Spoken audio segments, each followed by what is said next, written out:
mensaje es el orden de los 5 valores para una vida plenamente bendecida. Esto sería parte 1, ¿sí? Parte 1. Vamos a tratar hoy entonces, como dijimos, el primer valor. El primer valor de estos 5, que están ordenados de 2 maneras, ¿sí? De 2 maneras es como están ordenados estos 5 valores. Tenemos un orden moral y tenemos un orden cronológico, es decir, en aparición de los mismos, de estos valores, a lo largo del tiempo en la Biblia, en la palabra de Dios. Vamos a analizar qué quiere decir esto del orden moral y del orden cronológico. Vamos a la segunda placa para comenzar viendo lo que sería el orden moral. Primero tenemos que definir qué es un orden moral, ¿sí? Primero vamos a definir eso para entender esto del orden moral. Veo que algunos están tomando notas allí, así que me alegro por eso, porque de esta manera ustedes después pueden refrescar la información, tomar nota del orden de los valores y tomar nota de los textos bíblicos que vamos a compartir hoy. Obviamente que después vamos a tener también el video, Dios mediante, pronto ahí en el canal de YouTube de la iglesia para que todos puedan compartir también este mensaje. Y a propósito de eso, ahora que dije compartir, recordé algo. Me han preguntado en varias ocasiones si las personas nosotros aquí en la iglesia, las personas de la iglesia, los hermanos de la congregación, pueden compartir esos mensajes de YouTube con otras personas. Por supuesto que sí, hermanos. Todo lo que nosotros publicamos, escuche lo que digo, todo lo que nosotros publicamos como ministerio, como iglesia, todo está para compartirlo con todo el mundo, ¿sí? Los devocionales diarios, los posts que ponemos en Facebook, los videos que se suben en los canales de la iglesia, todo, absolutamente todo, las páginas web, todo lo que se publica, justamente para eso se publica. ¿Ok? Muy bien, vamos entonces a este tema de la definición del orden moral. El orden moral es aquel que rige a las personas para ser libres e inteligentes, porque gracias al orden moral, las personas podemos ser libres para tomar nuestras propias decisiones y hacer lo que nosotros querramos, utilizando así nuestra inteligencia para tomar buenas decisiones para nuestro bien, siempre y cuando tengamos presente que hay leyes y no hay que pasarlas por alto. ¿Sí? Eso es un orden moral y estoy hablando aquí de una definición filosófica de lo que es el orden moral. Todavía no estamos yendo a la definición bíblica, ¿sí? Pero es muy importante tener en cuenta esto que dice esta definición, porque precisamente de eso se trata. De eso se trata, de que el Señor a nosotros en Cristo Jesús nos ha hecho verdaderamente libres y nos ha hecho verdaderamente libres a través del conocimiento de las Escrituras. Eso dice San Juan capítulo 8, verso 32. Y conoceréis la verdad y la verdad os hará libres, ¿sí? Ahora, la libertad precisamente que nosotros obtenemos a partir del conocimiento de la voluntad de Dios expresada en las Escrituras es lo que a nosotros nos va a servir como parámetro, como patrón de conducta, como paradigma, para que nosotros tomemos buenas decisiones en nuestra vida cristiana, como dice aquí, aplicando la inteligencia espiritual que vamos desarrollando a partir de ese conocimiento que adquirimos en el Señor. Amén. Hemos enseñado que un cristiano tiene un orden moral en cuanto a ciertos valores que debe respetar, y aquí a propósito yo los puse horizontalmente. Dios, yo, familia, trabajo, iglesia. ¿Sí? Dios, yo, familia, trabajo, iglesia. Toman una apariencia diferente en cuanto a su valor intrínseco cuando los acomodamos verticalmente. Fíjense, una cosa es decirlo horizontalmente y toma como que se revalorizan, ¿sí? Cuando los ponemos verticalmente. ¿Se dan cuenta de ese ejercicio que hace nuestra mente cuando los ubicamos de forma vertical y le ponemos el número 1, 2, 3, 4 y 5? Allí se forma una escala de valores. Se forma una escala de valores, una escala de prioridades. No así si lo leemos horizontalmente. ¿Ok? Ahora, de ambas maneras a nosotros nos sirve y lo vamos a comprender en este par de domingos, quizás que vamos a lograr ver los 5 valores que tenemos que ordenar en nuestra vida. Muy bien. Hay un orden, dijimos, moral y hay un orden cronológico. Vamos a develar esto antes de entrar en el orden moral, que es lo que a nosotros nos interesa, todo lo que tiene que ver con lo que la palabra de Dios dice, de poner primero a Dios. Vamos a ver que cronológicamente, históricamente, en la línea del tiempo, hay un orden de aparición de estos 5 valores, ¿sí? En Génesis 1:1 dice, en el principio creó Dios los cielos y la tierra. Es decir, que antes de que vinieran a la existencia el planeta Tierra, los cielos, el universo, todo lo que nosotros vemos y aún lo que no vemos, antes de que todo eso viniese a existencia, la causa mayor de esa consecuencia final es la existencia de Dios o la preexistencia de Dios. Es decir, Dios estaba antes que todas las cosas. El primero que aparece entonces, escrito en el primer versículo del primer capítulo de la Biblia, el primero que aparece de estos 5 valores es Dios. En el principio creó Dios los cielos y la tierra. Segundo valor, Génesis 1:26, dice, entonces Dios dijo Dios, hagamos al hombre a nuestra imagen, conforme a nuestra semejanza, y señoree en los peces del mar, en las aves de los cielos, en las bestias, en toda la tierra y en todo animal que se arrastra sobre la tierra. Génesis 1:26. Cuando aparece aquí el primer hombre, ¿de quién estamos hablando? Del primer Adán, aquel que fue llamado Adán. Y digo el primer Adán porque a Cristo vino a ser llamado el segundo Adán, ¿sí? En el primer Adán nosotros tuvimos y recibimos de él como resultado la muerte por causa del pecado. Pero con el segundo Adán, Cristo Jesús, recibimos de él la vida y la vida eterna por causa de que él fue santo y santo fue crucificado por nosotros y pagó el precio de nuestra salvación. Muy bien. Entonces, en el orden cronológico aparece primero Dios y segundo el primer yo, es decir, el primer hombre, llamado Adán. En Génesis 1, 27, 28, como ustedes pueden ver, vamos citando textos que van siendo correlativos en el tiempo. Y dice allí, creó Dios al hombre, a su imagen y semejanza de Dios los creó, varón y hembra lo creó. Varón y hembra lo creó. Y los bendijo Dios y les dijo, fructificad y multiplicaos, llenad la tierra y sojuzgadla, y señoread en los peces del mar, en las aves de los cielos y en todas las bestias que se mueven sobre la tierra. ¿Qué es lo que aparece allí de estos 5 valores? La primera, familia. ¿Sí?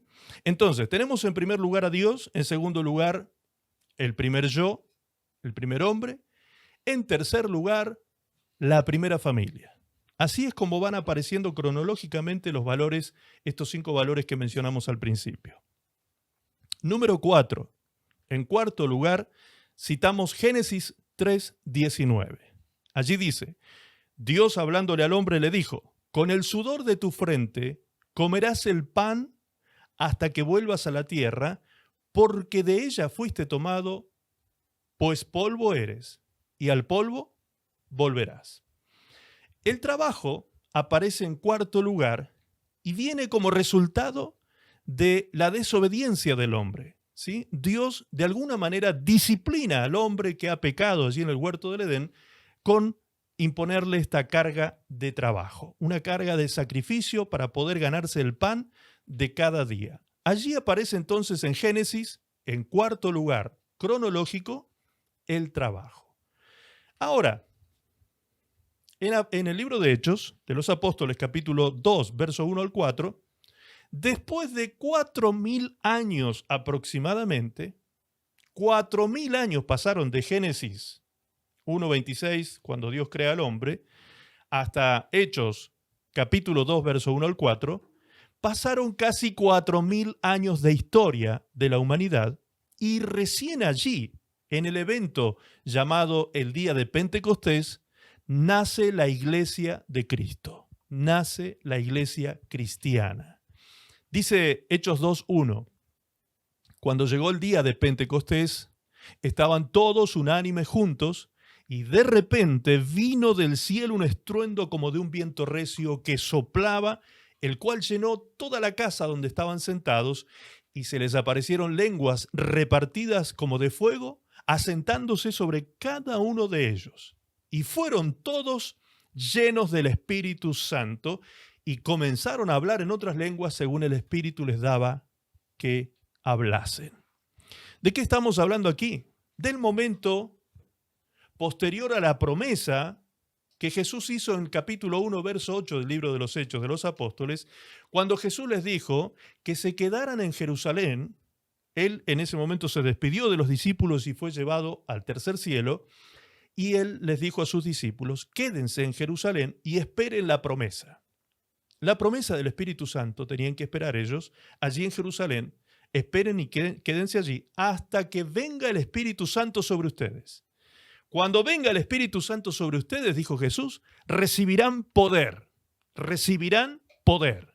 Y entonces me seréis testigos en Jerusalén, en Judea, en Samaria y hasta lo último de la tierra. Es decir, allí es el momento, la génesis de la iglesia. Allí es cuando nace la iglesia en Hechos capítulo 2, cuando el Espíritu Santo desciende sobre los que estaban allí reunidos, que eran aproximadamente 120 de los discípulos de Jesús.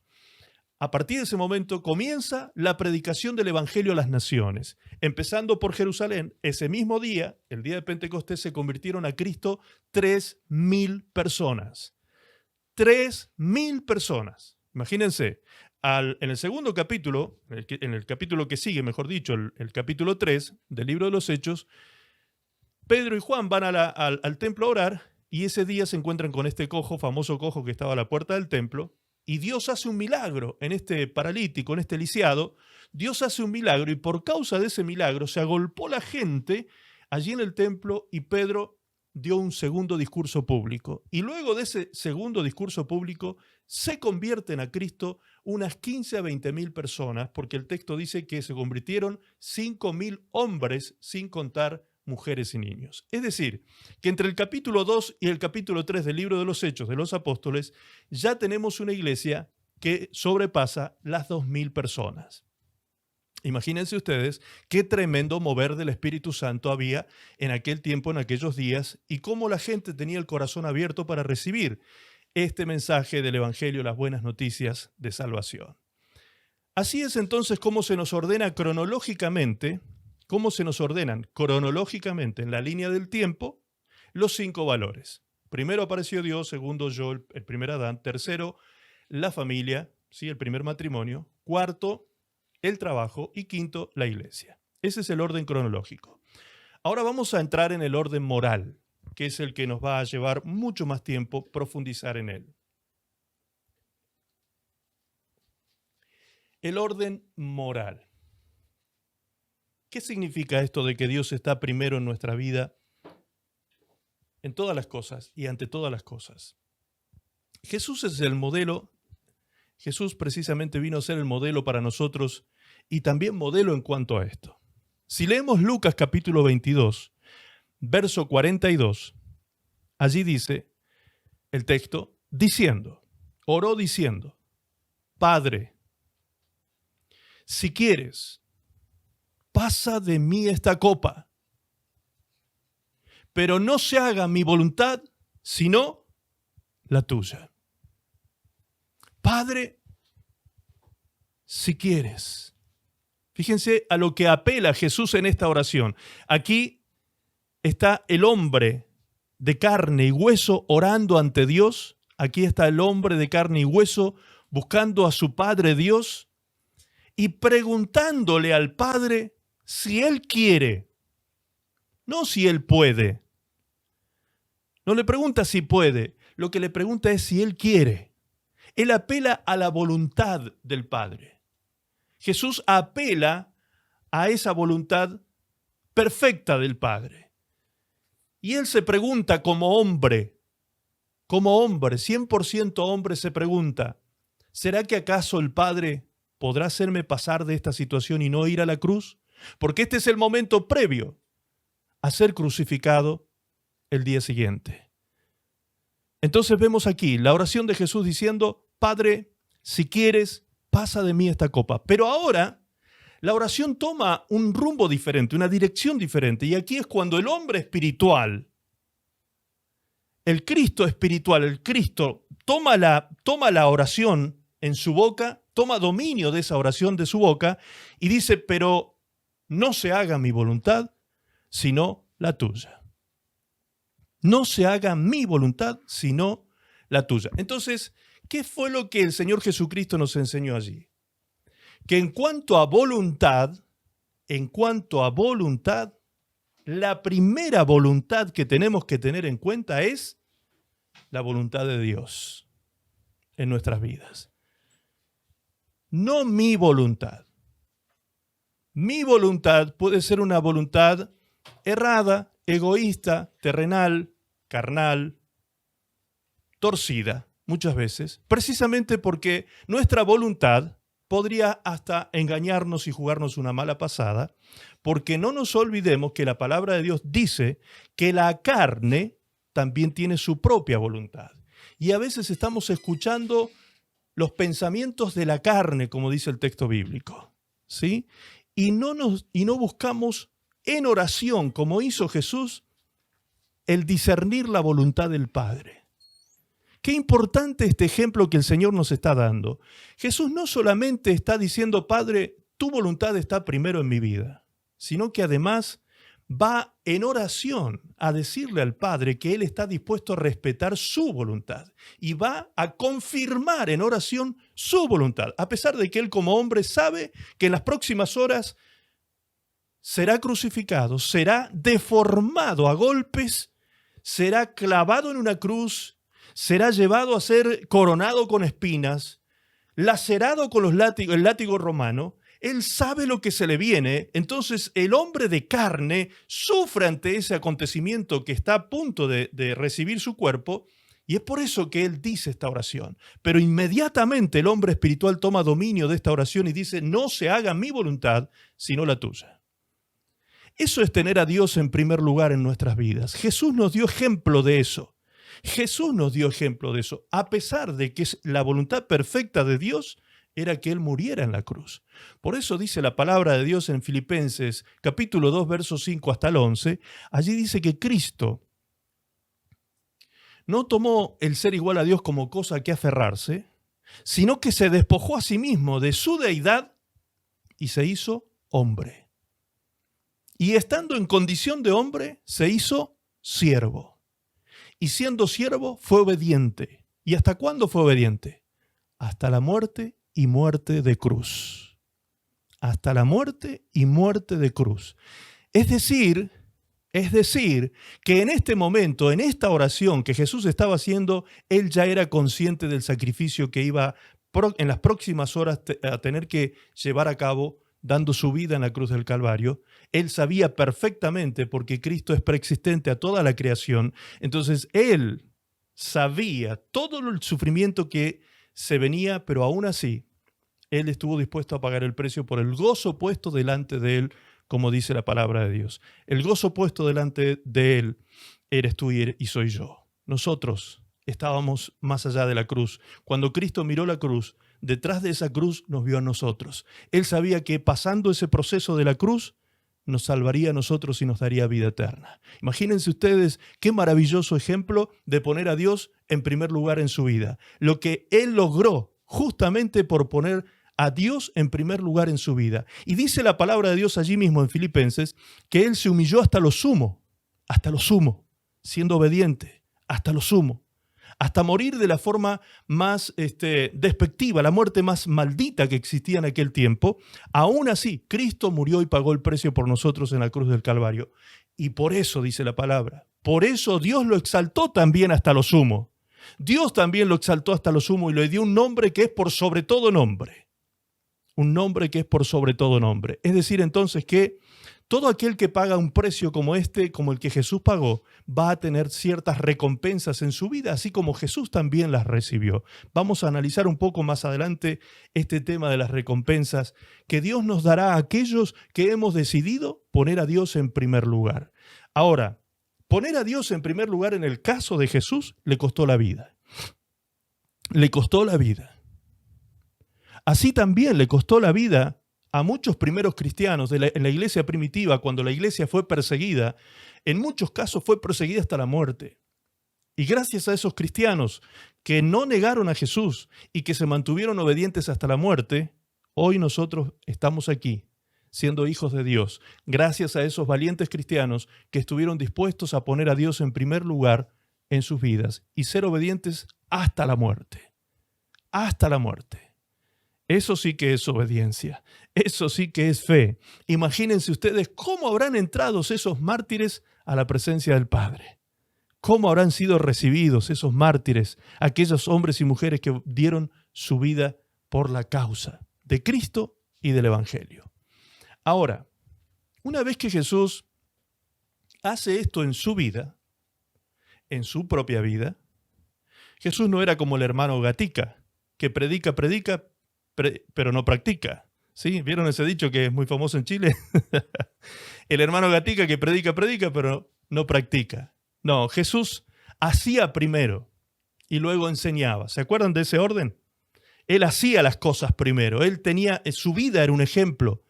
Su vida era una maestría permanente. Él caminaba siendo maestro. Su conducta enseñaba.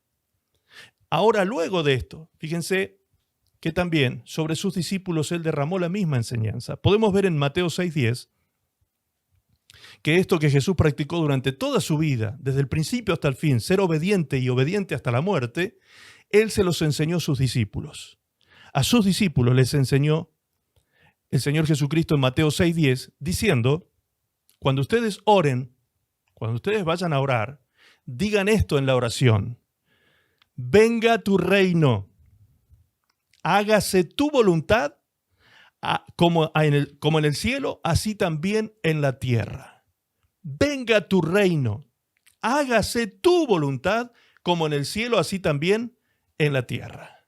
Fíjense qué importante esto. Qué importante esto que el Señor les está impartiendo como enseñanza para tener comunión con el Padre. Porque previo a esto, los discípulos se habían acercado al Maestro y le dijeron: Maestro, enséñanos a orar. Ellos también querían dialogar con Dios. Ellos también querían tener ese privilegio de hacer lo que Jesús hacía cuando se retiraba al Monte de los Olivos.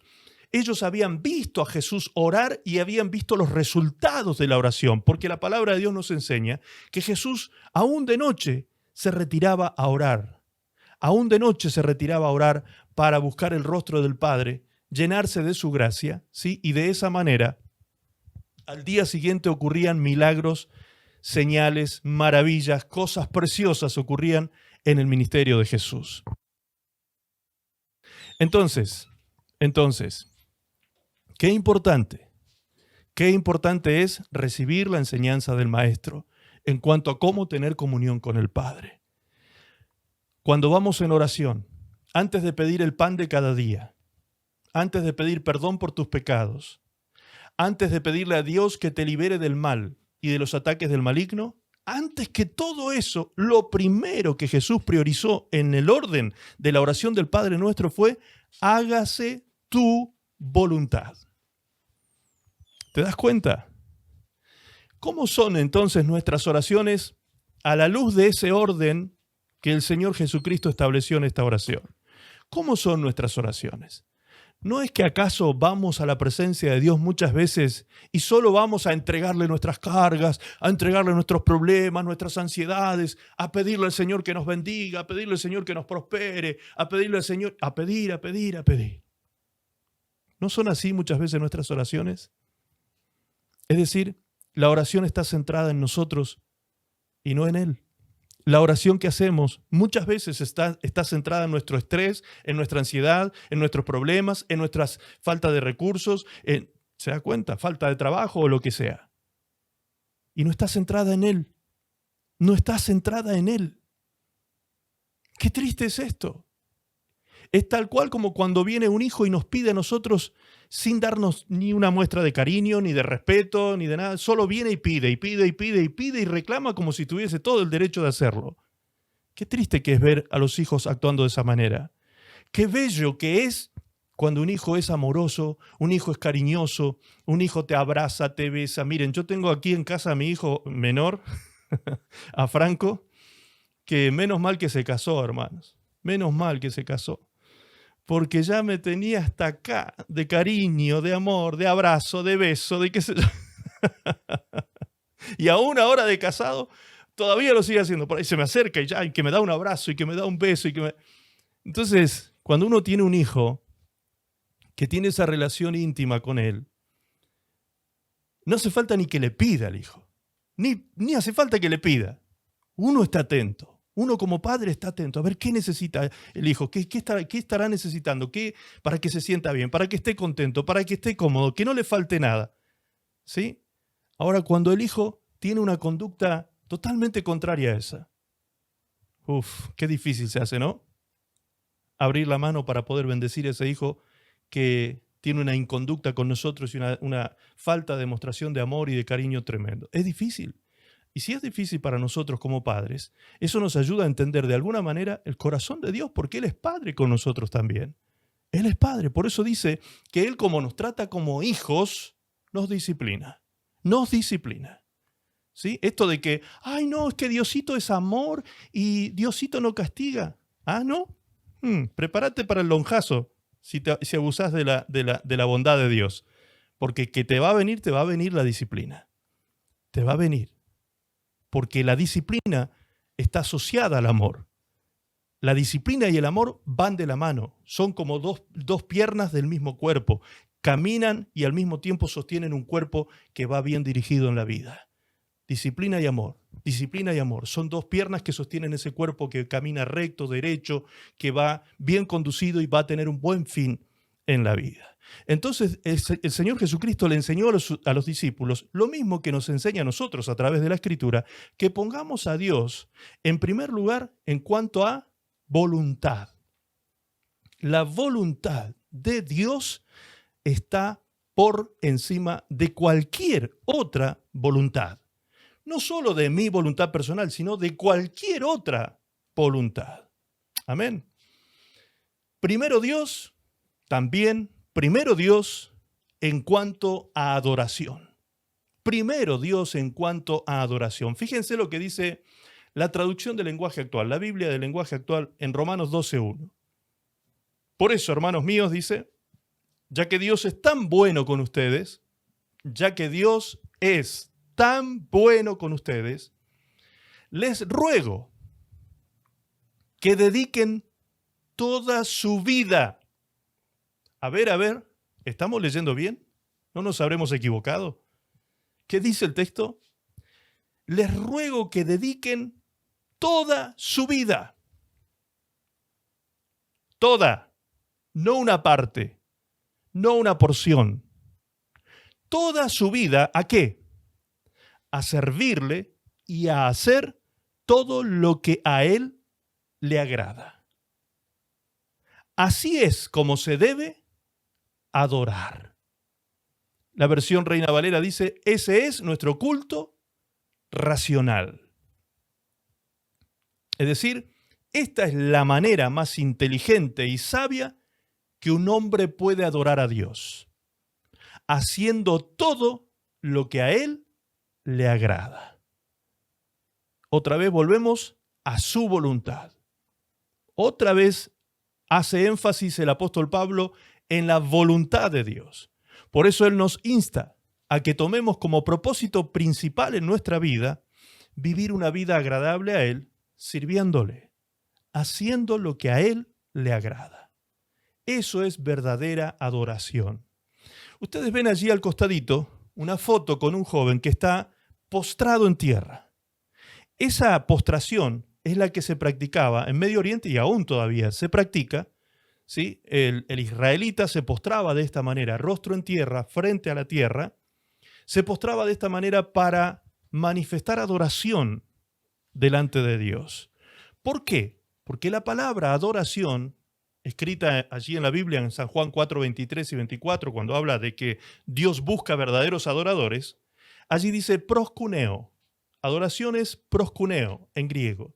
Y la palabra proskuneo significa postración. postración. Por eso es que he puesto esta fotografía intencionalmente allí, esta imagen allí. Es decir, una persona que adora a Dios es una persona que está rendida, postrada, rendida ante Dios y está allí dispuesto a hacer la voluntad de aquel que está adorando. Se rinde ante Dios para hacer la voluntad de ese superior. Es como aquel acto que llevó a cabo Pablo el día que tuvo el encuentro con el Señor Jesucristo camino a Damasco, y él, la primera frase que dijo, la primera frase que salió de su boca cuando cayó en tierra, dice que Pablo le dijo: Señor, ¿qué quieres que yo haga? ¿Qué quieres que yo haga, Señor? ¿Qué fue lo que priorizó Pablo el día de su conversión? La voluntad de Dios. La voluntad de Dios. Y él a partir de ese día se transformó en un verdadero adorador, que le adora a Dios en espíritu y en verdad. ¿Qué quiere decir esto? Aquel que hace la voluntad de Dios, aquel que hace lo que a él le agrada. Como dice el texto, así es como se le debe adorar. Así es como se le debe adorar, haciendo lo que a él le agrada. ¿Lo está leyendo en el texto bíblico? ¿Alcanzan a leerlo ustedes allí? ¿Sí? ¿Quién está con celular? Levánteme la manito el que está con celular, a ver. Hay varios con celular. Muy bien, a ver.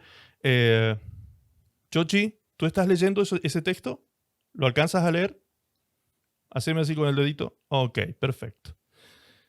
Muy bien. Repito y avanzamos a la próxima placa. Por eso, hermanos míos, ya que Dios es tan bueno con ustedes, les ruego que dediquen toda su vida a servirle y a hacer lo que a Él le agrada. Así es como se le debe adorar, rendidos a Él y a su voluntad. Eso es verdadera adoración. ¿Qué significa poner a Dios en primer lugar? También en cuanto al conocimiento. Al conocimiento. Poner a Dios en primer lugar en cuanto al conocimiento. Vamos a Jeremías 9, 23 y 24. Jeremías 9, 23 y 24.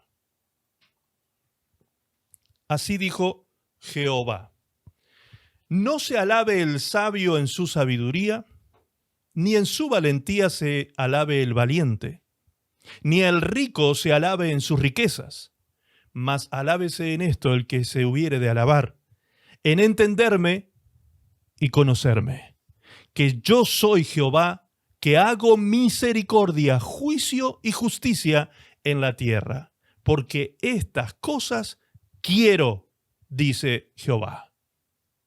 Estas cosas quiero, dice Jehová. Es decir, Dios no quiere de nosotros nada que Él no haga. Fíjense qué importante esto. Lo que Él hace es lo que Él quiere que nosotros hagamos. Que nosotros entendamos la importancia de la misericordia, el juicio y la justicia. Que entendamos esto y que lo apliquemos en nuestra vida. Ahora, en cuanto a conocimiento, dijimos, se habla mucho en este tiempo, se habla mucho, y no es que esté mal, solo que hay que ponerlo en el lugar que corresponde, se habla mucho del autoconocimiento. Y en el ámbito de la psicología es donde se suele citar mucho eso, el autoconocimiento. Tenemos que tener autoconocimiento y trabajar en el autoconocimiento y la autopercepción, ver de qué se trata, lo que sentimos, lo que pensamos, lo que elucubramos en nuestra mente tenebrosa muchas veces como seres humanos, ¿sí? Para entender nuestras acciones y reacciones y conductas en esta vida. Bien, no está mal, por supuesto que eso no está mal. Pero antes de que tú trabajes en el autoconocimiento, más importante y en primer lugar está conocer a Dios, poner a Dios en primer lugar en cuanto a conocimiento. Conocerlo a Él es mucho más importante que el autoconocimiento.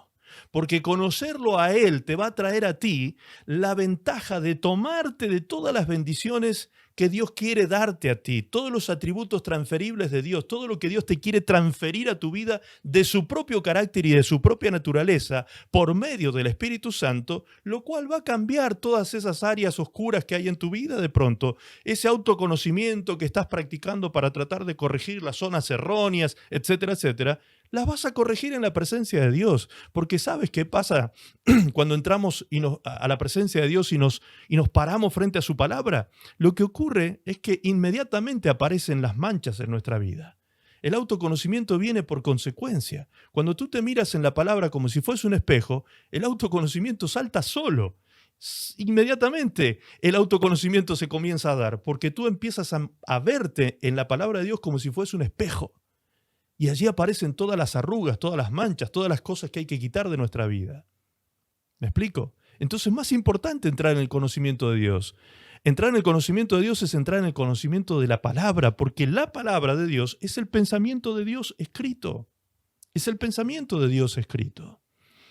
Ni la filosofía, como dice aquí abajo, ni la ingeniería, ni las ciencias sociales, ni la medicina, ni aún el estudio de las leyes podrán brindarnos a nosotros los hombres la profunda sabiduría de saber a cabalidad lo que significa misericordia, juicio y justicia. Misericordia, juicio y justicia. Porque solo quien conoce la verdad, de verdad a Dios, logra tal ciencia. Logra tal ciencia.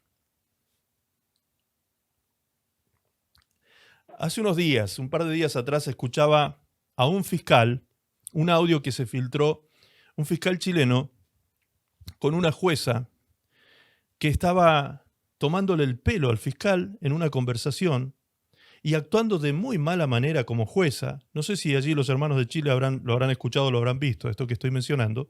Esto lo vi hace un par de días atrás nada más. Creo que era de Talca. El hecho este sucedió allí en Talca, me parece. Y resulta que yo escuchaba de la manera en que esta jueza se burlaba de este hombre, del fiscal.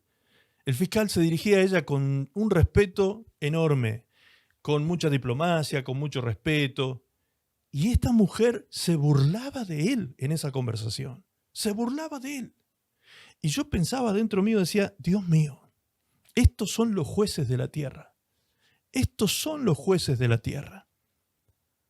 Por algo la palabra de Dios dice que la justicia de los hombres es un trapo de inmundicia ante los ojos de Dios. No se compara en nada. No se compara en nada con la justicia divina. Porque la justicia divina involucra misericordia, involucra amor, involucra justamente un juicio justo, ¿sí? Y no un juicio tendencioso o favorable para alguna parte, sino un juicio imparcial. Pero sobre el juicio justo, aún sobre el juicio justo, triunfa la misericordia, dice el libro de Santiago. Conocer eso, dice Dios. Si tú has de alabarte en algo, alábate en esto, en que me conoces, en que me pones a mí en primer lugar en cuanto a conocimiento. No el autoconocimiento y que esto y que el otro de tu persona y siempre centrado en ti. Deja de estar tan centrado en ti y búscame a mí, dice el Señor, y vas a ver cómo todo lo demás va a empezar a fluir de otra manera. Repito, ¿está mal el autoconocimiento? No, lo he predicado, está escrito en la palabra, Deuteronomio capítulo 8. Allí habla precisamente del valor del autoconocimiento. Es importantísimo el autoconocimiento, pero primero el conocimiento de Dios. En primer lugar, Dios. En primer lugar, Dios en cuanto a voluntad. En primer lugar, Dios en cuanto a adoración. En primer lugar, Dios en cuanto a conocimiento. En primer lugar, Dios en cuanto a amor, atención y fidelidad. En primer lugar, Dios en cuanto a estas tres cosas que son sumamente importantes y que el Señor la demanda de nosotros. En el libro de Deuteronomio 30, 19 y 20 dicen así: a los cielos y a la tierra llamo por testigos hoy contra vosotros, que os he puesto delante la vida y la muerte, la bendición y la maldición. Escoge, pues, la vida para que vivas tú y tu descendencia, amando a Jehová tu Dios, atendiendo a su voz y siguiéndole a Él, porque Él es vida para ti.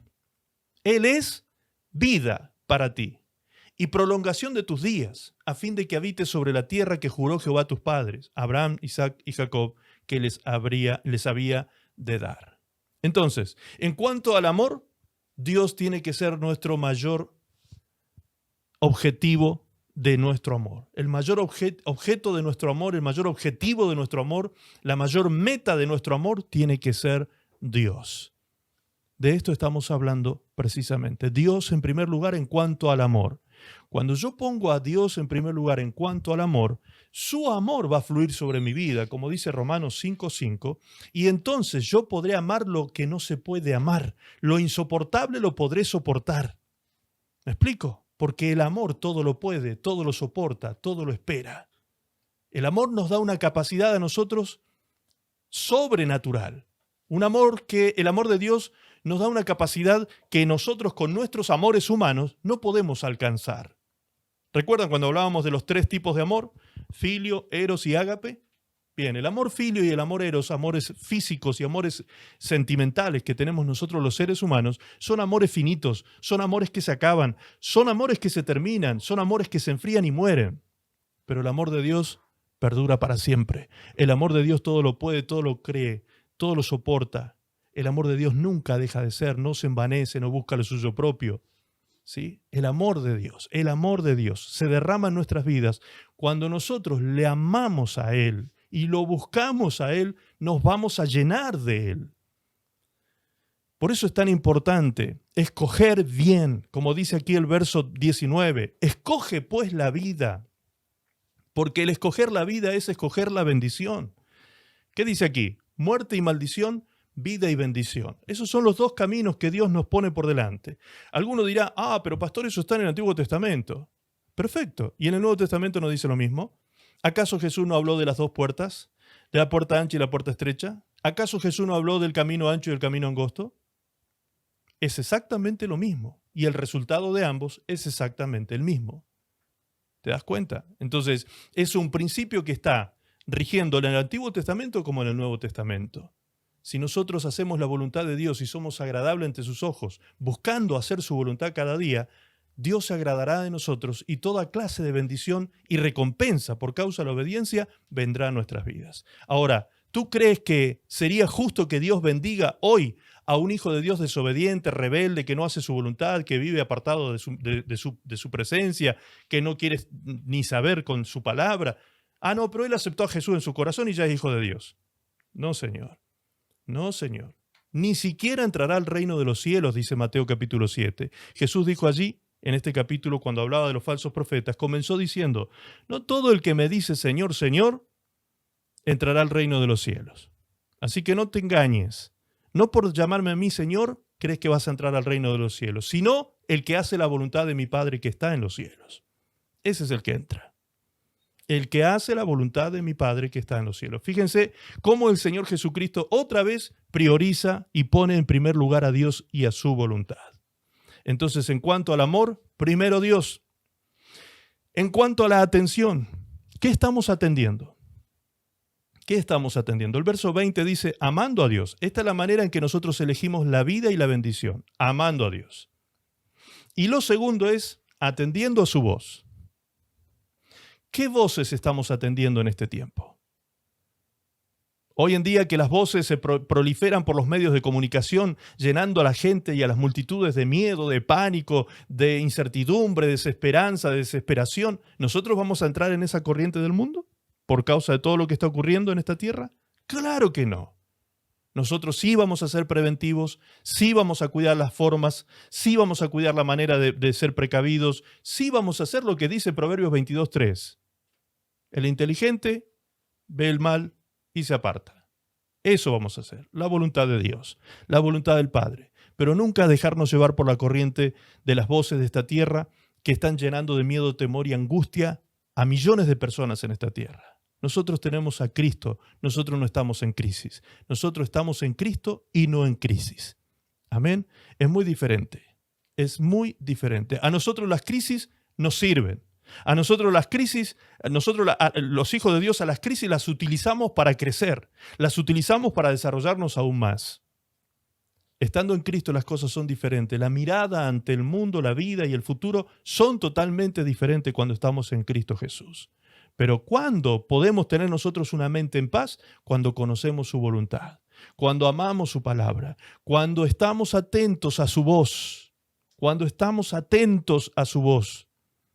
No atentos a distintas voces que nos distraen, voces que nos llevan por caminos torcidos, voces que nos llevan por caminos de pecado, de tentación y de autodestrucción. No, estamos atentos a Dios. Y cuando estamos atentos a Dios podemos ser fieles a Él. Por eso también dice aquí, siguiéndole a Él, fielmente. Es decir, lo amamos, lo escuchamos y lo seguimos fielmente. Primero fiel a Dios antes que a las personas, antes que a los gobiernos, antes que a las leyes, las órdenes culturales, los mandatos sociales, antes que todas esas cosas, primero Dios. Primero Dios. ¿Parece pesada la demanda de Dios? ¿Te suena como que Dios pide demasiado? ¿Te suena como que Dios es demasiado exigente? ¿Te suena algo así? ¿Hasta aquí el mensaje? Bien, lo que deberías preguntarte es ¿por qué Dios nos pone esto por sobre nuestra voluntad? ¿Por qué Dios nos exige y nos demanda ciertas cosas por encima de nuestra voluntad? ¿Quién es el beneficiado cuando obedece los mandamientos de Dios? ¿Te has preguntado eso? ¿Dios se beneficia en algo? ¿Se dan cuenta? ¿Quién es el que se beneficia cuando obedece? Nosotros. Nosotros somos los receptores de la bendición de Dios cuando escogemos la vida, cuando escogemos amar, atender su voz y obedecer fielmente a su palabra. Nosotros somos los que recibimos los beneficios de la obediencia. De la obediencia. Entonces, primero Dios en todos estos puntos que ya hemos visto y también primero Dios en nuestro servicio a Él. En nuestro servicio a Él. Deuteronomio 11:13 dice, hablando justamente acerca viene en esta misma línea que venía hablando de Deuteronomio, de el bien, la bendición, la vida, la muerte y la maldición. Allí dice, si obedeciereis cuidadosamente a mis mandamientos que yo os prescribo hoy, amando a Jehová vuestro Dios, otra vez, amando y sirviendo con todo vuestro corazón y con toda vuestra alma. ¿Cómo quiere Dios que actuemos nosotros en relación con su voluntad y con su persona? Amándole y sirviéndole. No es tan complicado entender esto. El mensaje del Señor se simplifica en este versículo. Amándole y sirviéndole. Eso es ponerlo en primer lugar. ¿Y qué dice Dios? ¿Qué dice Dios si yo le amo y le sirvo con todo mi corazón y con toda mi alma? Dios dice, verso 14, yo daré la lluvia de vuestra tierra a su tiempo, la temprana y la tardía, y recogerás tu grano, tu vino y tu aceite. Daré también hierba en tu campo para tus ganados, y comerás y te saciarás. Guardaos, pues, que vuestro corazón no se infatúe, es decir, no se vuelva insensato, tonto, y os apartéis y sirváis a dioses ajenos y os inclinéis a ellos. Entonces, en cuanto a servicio, Dios primero. Dios primero. En cuanto a servicio, Dios primero. Y cuando mi servicio lo dispongo para Dios, no puede ser este servicio un servicio mediocre, indolente, indiferente, a medio camino. No puede ser así. Dios espera que mi servicio a Él y mi amor a Él sea de todo corazón y con toda mi alma. Con todo mi corazón y con toda mi alma. Dios espera eso de mí. Y Dios se compromete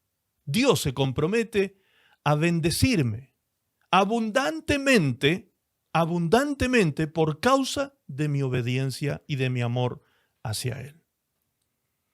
Entonces, ¿quién es el que recibe beneficios cuando obedece? Nosotros. Los hijos de Dios somos los bendecidos. Nosotros somos los que somos alcanzados por la bendición de Dios cuando entramos en obediencia. Cuando entramos en obediencia. Cuando las cosas no están así, cuando las cosas no están fluyendo, deberíamos preguntarnos, ¿será que yo estoy poniendo en primer lugar a Dios? ¿Será que yo estoy realmente ¿Amando a Dios con todo mi corazón, con toda mi mente, con todas mis fuerzas? ¿Será que yo estoy dándole a Dios el servicio que Él espera de mí? Pero pastor, es que yo trabajo mucho y no puedo, no tengo tiempo de servirle. Dios no dice que tú tengas que estar metido dentro de un templo para servirle. Tú puedes servirle a Dios allí donde estás trabajando. Tú puedes ser el mejor evangelista en el lugar donde estás trabajando. En el momento que caminas por la calle, puedes ser el mejor evangelista. La palabra de Dios dice que el mundo tiene sus ojos puestos sobre nosotros. Muchos testigos nos están observando.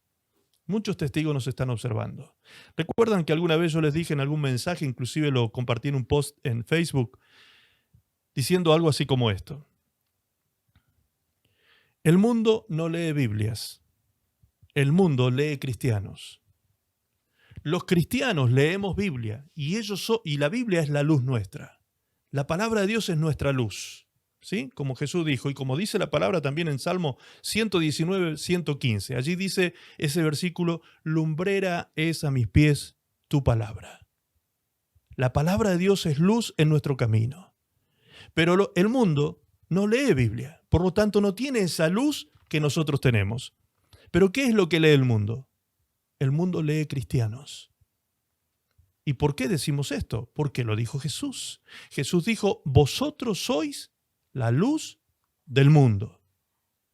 ¡Apa! Y Jesús agregó a esto. No lo dijo solo de forma simbólica, sino que Él lo aclaró y dijo, cuando el mundo vea vuestras obras, glorificarán al Padre. ¿Te das cuenta? Entonces nosotros podemos ser testimonio vivo de Cristo en la tierra en el lugar donde caminemos y andemos por este mundo. Si tú, varón, si los varones van por la vereda, por la acera, caminando, y te están observando muchas personas que tú crees que parece que nadie te conoce, sin embargo muchos te conocen y saben que eres cristiano, y te ven a ti, varón, que pasa una chica 90, 60, 90, y tú te quedas, ¡epa! Y te quedas ahí mirando, haciendo un nido en tu cabeza con ese tema. ¿Qué crees que pensará el que va caminando frente a ti, a tu lado, y te observa que tú haces lo que Jesús dijo que no se tenía que hacer? Adulterar con los ojos y el corazón. ¿Qué crees tú que pasará? ¿Te das cuenta? Entonces, tenemos que conducirnos en la vida, no solo dentro de las cuatro paredes de nuestra casa, sino en la calle, en el trabajo, en la universidad, en la escuela, en cada lugar donde estemos, conducirnos como siervos de Dios. Eso es servirle a Dios con todo nuestro corazón y con toda nuestra alma, siendo un testimonio para los que nos observan de Cristo vivo en nosotros. Amén. Eso es poner en primer lugar a Dios en cuanto servicio. Ahora, poner en primer lugar a Dios por mandamiento. Fíjense qué importante esto. Hasta aquí todo parecía una sugerencia y en algún momento hasta una demanda. Pero ahora aquí se nos manda a hacer algo. Dice Marcos 12:29. Jesús le respondió, cuando le preguntaron a Jesús cuál era el gran mandamiento. ¿Recuerdan? ¿Cuál es, maestro, el gran mandamiento de la ley? Y Jesús les contestó así. El primer mandamiento de todos es, oye Israel, el Señor nuestro Dios, el Señor uno es. Y amarás al Señor tu Dios con todo tu corazón y con toda tu alma y con toda tu mente y con todas tus fuerzas. Este es el principal mandamiento. Es decir, que este primer mandamiento en realidad tiene dos acciones que se deben llevar a cabo. Dos verbos incluyen un mandamiento. El primer mandamiento. El primer verbo es oye. Y el segundo verbo es ama. Oye y ama. Ama a Dios ¿Cómo lo tengo que amar a Dios? Con todo tu corazón, con toda tu mente, con toda tu alma y con todas tus fuerzas. Fíjense la traducción del lenguaje actual, qué hermoso que lo expresa. Dice, ama a tu Dios con todo lo que piensas, con todo lo que eres y con todo lo que vales. Qué maravillosa esta traducción, cómo lo dice. Esto es amar a Dios con todo mi corazón, con toda mi alma, mi mente y con todas mis fuerzas. Es amarlo a Él con mis pensamientos. ¿Quién está primero en tus pensamientos? Cuando tú te despiertas por la mañana, ¿qué es lo primero que viene a tu mente? Cuando tú te acuestas a la noche, ¿te acuestas pensando en qué? Pregúntate, analízate ahí en ese campo. ¿Qué estoy haciendo con mi vida y mis pensamientos? ¿Y es importante acaso analizar los pensamientos y las prioridades de mis pensamientos? Por supuesto que es importante, porque tus pensamientos producen emociones y sentimientos, y tus sentimientos producen conductas. Entonces, si las conductas son el producto de los sentimientos y los sentimientos de los pensamientos, obviamente que tienen una importancia impresionante a la hora de que mi vida tenga una conducta coherente con la conducta de Cristo. Si yo no tengo la mente de Cristo y no pienso como Cristo, no voy a sentir ni pensar como Él, ni voy a conducirme como Él. Por eso es importante la renovación de nuestro entendimiento, desintoxicar nuestra mente de todo pensamiento y corriente de este mundo y empezar a meter en nuestra mente la palabra de Dios. La palabra de Dios, el conocimiento de Dios y de su voluntad. Esto es amar a Dios con todo nuestro corazón, nuestra alma, nuestra mente y nuestras fuerzas.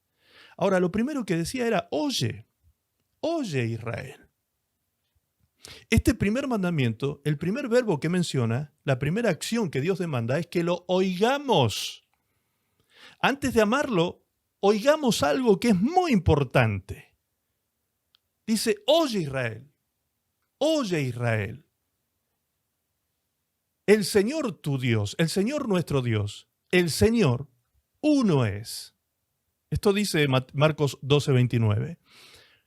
Nuestro Dios uno es. Ahora, ¿por qué Jesús tuvo que hacer esta aclaración? ¿Acaso hay otros dioses? ¿Acaso hay algún otro Dios fuera de nuestro Señor? ¿De nuestro Dios? ¿De nuestro Adonai? ¿Acaso hay otro Dios en el universo? No. Dios es uno solo.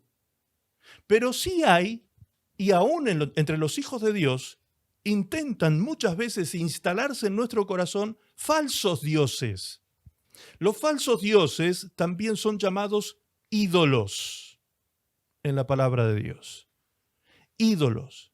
Y es a los cristianos de la iglesia de Colosas, que el apóstol Pablo les llama la atención y les dice a ellos que no practiquen idolatría. Y tú dirás, ¿pero cómo? Si eran cristianos. La iglesia de Cristo no es idólatra. ¿Ah, no? Entonces, ¿por qué Pablo hace mención de esto? Fíjate, este es uno de los ídolos de la actualidad. Este es uno de los ídolos que no deja a los cristianos vivir una vida consagrada a Dios. Fíjense lo que dice, Colosenses 3, verso 5. Haced morir, pues, lo terrenal en vosotros. Fornicación, impureza, pasiones desordenadas, malos deseos, ¿y qué más? Y avaricia, que es idolatría. La avaricia es una práctica idolátrica. Eso está diciendo Pablo, el apóstol Pablo, por inspiración del Espíritu Santo, a la iglesia de Colosas, de la ciudad de Colosas, a los colosenses. Y a Timoteo, Pablo le escribe algo similar, o que tiene relación con esto. 1 Timoteo 6, 9 y 10. Allí dice, porque los que quieren enriquecerse, caen en tentación y lazo, y en muchas codicias necias y dañosas que hunden a los hombres en destrucción y perdición. ¿Estás escuchando? ¿Estás escuchando? Espero que no solamente oigamos, sino que también entendamos, comprendamos lo que el Señor nos está hablando aquí. Porque los que quieren enriquecerse caen en tentación y lazo, y en muchas codicias necias y dañosas que hunden a los hombres en destrucción y perdición. ¿Por qué? ¿Por qué pasa eso? Porque raíz de todos los males es el amor al dinero, el cual, codiciando algunos, se extraviaron de la fe y fueron traspasados de muchos dolores. ¿Qué es lo que el apóstol Pablo entonces le está enseñando a su hijo Timoteo? Y a través de Timoteo a toda la iglesia cristiana de todas las épocas y edades. Lo que Pablo nos está enseñando a nosotros no es no querer tener dinero, no es eso. No es no querer ser enriquecidos, porque más tarde vamos a ver que cuando nosotros ponemos a Dios en primer lugar, Dios nos enriquece. Una de las cosas que Dios comienza a hacer es abrirnos puertas de prosperidad financiera. Entonces, ¿qué es lo que Pablo está diciendo y mencionando aquí? Lo que él dice, a lo que él apunta es a la raíz. A la raíz. La raíz de todos los males, dice, es el amor al dinero. Entonces, el dinero no es el mal. El dinero no es el mal. Tener dinero no es malo. Ser rico en dinero para nada es malo. Al contrario, la palabra de Dios dice en Eclesiastés que el dinero para todo sirve. Para todo sirve en la vida. Es bueno tener dinero. Lo que está mal es el amor al dinero. Ese amor al dinero es el acto de idolatría que pone al ídolo Mamón, como se lo denominaba antiguamente, lo pone en primer lugar antes que a Dios. Entonces, sin darnos cuenta, cuando queremos servir a las riquezas, ocurre lo que Jesús dijo. Empezamos a servir a otro señor. Jesús dijo, no se puede servir a dos señores. O le servimos a Dios o le servimos a las riquezas. Así que, si tú estabas haciendo planes ingenuos, porque no sabías, estabas haciendo planes de volverte rico siendo cristiano, ¿sí? Y poniendo al dinero en el lugar que tiene que estar Dios, olvídate. Eso es un error y muchos dolores te van a atravesar en la vida. Olvídate. Ahora, ¿eso quiere decir que no es bueno tener dinero? No. Lo que Jesús enseñó es un principio que hoy los multimillonarios de la tierra lo usan a diario. Cuando Jesús dijo que yo no puedo estar al servicio de las riquezas, sino al servicio de Dios, lo que el Señor implícitamente nos enseñó es que las riquezas deben estar a mi servicio. ¿Te das cuenta? Las riquezas deben estar a tu servicio, no tú al servicio de las riquezas. Tú debes estar al servicio de Dios. Y cuando tú estás al servicio de Dios, te puede pasar lo que a Abraham. Génesis capítulo 13 dice que Abraham, cuando respondió al llamado de Dios, era riquísimo. Riquísimo. Y aún después de esto, Dios lo enriqueció más. ¿Qué necesidad había si dice Génesis 13 que era riquísimo? Sin embargo, Dios lo enriqueció más. Es más, cuando Abraham en el capítulo 14, después de ir a la batalla que fue a librar y trajo los despojos de esa batalla, de esa guerra que fue a librar, cuando vuelve, dice que se encuentra con el rey de Sodoma y con Melquisedec. Le entrega el 10% de los despojos a Melquisedec y luego no se queda con el 90%, que era lo que se acostumbraba en aquella época. Lo que hace Abraham es darle el 90% al rey de Sodoma y le dice, ¿sabes por qué te lo doy? Porque no quiero que se diga que tú me enriqueciste a mí. A mí el único que me enriquece es Dios. Eso es lo que Abraham deja como enseñanza en el capítulo 14 de Génesis. Entonces, ¿son malas las riquezas? Claro que no. La bendición de Dios es la que enriquece, dice la palabra del Señor. Proverbios 10:22. La bendición de Dios es la que enriquece y no añade tristeza con ella. No añade tristeza con ella. Ahí está la sabiduría. No ponerte al servicio de las riquezas, sino las riquezas a tu servicio y tú al servicio de Dios. Cuando las cosas se ordenan, cuando entramos en este orden moral y espiritual, en esta estructura de valores, y empezamos a respetar cada uno de ellos en su lugar, como Dios nos enseña, vas a ver cómo empieza a fluir la bendición de Dios en tu vida. Muchos son testigos ya de eso. muchos que han puesto aquí a Dios primero, ya están siendo testigos de cómo Dios los bendice cada vez que les son obedientes. Cada vez que ustedes muestran obediencia a Dios, los cielos se abren y viene la lluvia de bendición sobre sus vidas. Y también muchos de ustedes pueden dar testimonio que cuando han sido desobedientes y no pusieron a Dios en primer lugar, ¿qué pasó con las puertas? Las puertas se cerraron. ¿Cuántas puertas que estaban abiertas ya? ¿Cuántas puertas? Eso yo lo escucho a diario, hermanos. Gente que me dice, pero y ya estaba abierta esa puerta, era soplarla y se terminaba de abrir. Pero se cerró con cerrojo de hierro. No hay forma de abrirla. ¿Quién cree que te la cerró? El que te ama. El que te ama te cierra las puertas. El que te ama te disciplina para que tú no te equivoques y te hagas daños. Recuerdan que muchas veces les digo, Dios no solamente abre puertas, Dios cierra puertas. Y cuando Dios abre una puerta, nadie te la puede cerrar, así que tú no tienes que tener temor de eso. No tengas temor. Cuando Dios te abre una puerta, tranquilo, ten paz, aunque haya muchas amenazas alrededor, nadie te la va a cerrar. Pero cuando Dios te cierra la puerta, por más que estés apitutado, por más que estés allí acomodado, por más que estés allí bien relacionado, olvídalo. Cuando Dios te cierra la puerta, no te la abre nadie.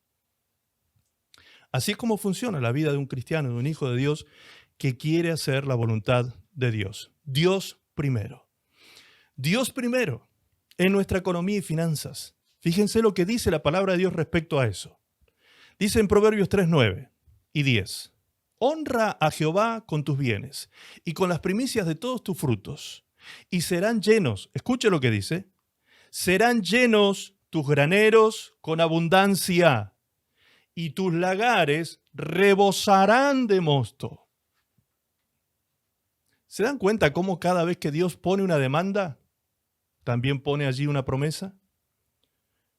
Cada vez que Dios te dice, hace esto, porque va a suceder esto otro. Es acción y reacción. El cielo se abre desde la tierra, hermanos queridos. Acá abajo donde nosotros abrimos el cielo. Y lo abrimos con acciones alineadas con la voluntad de nuestro Padre. Fíjense lo que dice el mismo texto bíblico en la traducción del lenguaje actual. Dice, demuéstrale a Dios, qué claro que está aquí, demuéstrale a Dios que para ti Él es lo más importante. ¿Y cómo le demuestro a Dios que para mí Él es lo más importante? Dale de lo que tienes y de todo lo que ganes. Así nunca faltará ni comida ni bebida. ¿Te das cuenta? En cuanto a honra y a las finanzas, ¿sí? Honra a Dios y finanzas, las consecuencias cuando hacemos la voluntad del Padre son riquezas. Riquezas. Quizás a ti te parezca muy exagerada la palabra riquezas. Probablemente te parezca exagerada. Vas a decir, no, pero ¿de dónde van a salir riquezas? Para mí, si yo soy un pobre gato que no tengo ni dónde meterme a dormir en la noche. ¿Sí? Bien.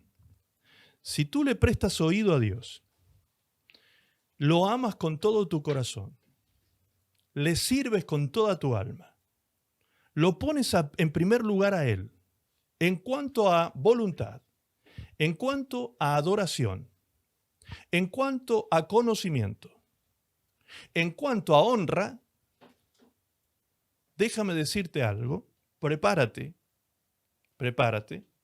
porque la bendición de Dios va a ser tan grande sobre tu vida que te vas a sorprender todos los días.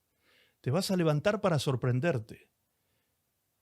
No vas a tener ni explicación de cómo es que Dios te bendice tanto. No sabes ni de dónde viene tanta bendición. No te vas a dar cuenta, no vas a alcanzar a darte cuenta de cómo ya llegó la bendición. Eso es promesa de Dios. Dice Deuteronomio capítulo 28 que el resultado de la obediencia es que las bendiciones de Dios te alcanzan.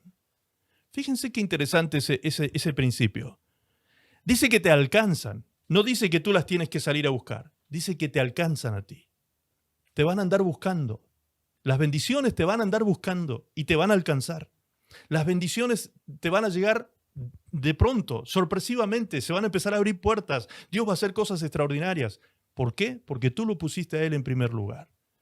Porque lo pusiste en primer lugar. Y yo sé que aquí, esto no es un mensaje para gente que no ha experimentado esto, ¿eh? Yo sé que aquí muchos han recibido revelación respecto a esto y han puesto a Dios en primer lugar en sus finanzas y Dios los ha bendecido. Aquí hay empresarios, hay gente de negocios que yo les he dado una palabra profética y el Señor los ha prosperado. Y pueden dar testimonio de eso, cómo Dios les abrió puertas y crearon empresas y empezaron a crecer, se animaron, se lanzaron y Dios lo hizo. Dios es fiel. Cuando tú lo pones a Él en el lugar que le corresponde, Él es fiel a su palabra. Nunca se olviden de eso. Dios está obligado a respetar el pacto. Dios está obligado a respetar el pacto. Él cuando hace un pacto lo respeta. Él no es como los hombres que fallamos, que somos infieles. No, Dios es fiel aunque nosotros seamos infieles, dice su palabra. Él permanece fiel. Entonces cuando Él dice en su palabra, demuéstrale a Dios que para ti Él es lo más importante, dale de lo que tienes y de todo lo que ganes, así nunca te faltará ni comida ni bebida.